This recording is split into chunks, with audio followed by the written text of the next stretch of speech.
Good morning! Ngayon nga lang pala ako ulit makakapag-voice over. Dahil medyo busy ako nung mga nakarang buwan at nakaraang araw. At ngayon nga pala ay mag-unboxing ako ng decoration ko sa birthday ni baby. Kasi dito namin ise-celebrate yung birthday ni baby. Ito nga palang binili ko ay art backdrop. Pwede mo siyang gamitin sa wedding, sa birthday, or kahit saang event. Tatlong set nga pala yung binili ko at magkakaiba yung sizes nila. Merong 4 feet, 5 feet, at 6 feet. At napakadali niya rin assemble.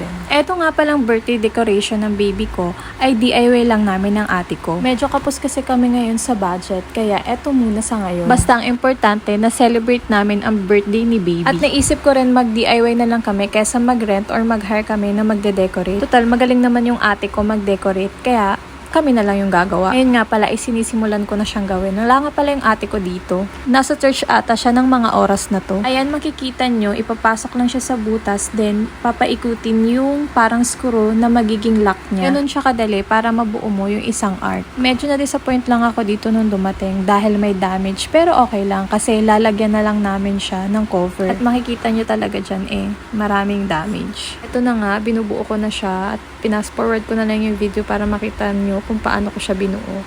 At dumating na rin yung ate ko dyan para tumulong. Ito na yung result ng unang ginawa ko, yung 4 feet na size na art. So makikita mo dyan parang hindi siya pantay. Na-realize ko yan nung binaklas na namin yung art. Mali pala yung pagkakalagay ko. Then, tinuloy na namin yung pag-assemble doon sa dalawang set na art na natitira, yung 6 feet and yung 5 feet. At kasama ko na dyan yung ate ko na tumutulong. Nilagyan ko na rin siya ng cloudy dyan kasi kita yung kanyang kaluluwa. At eto na nga yung itsura ng tatlong set na inassemble namin ng ate ko.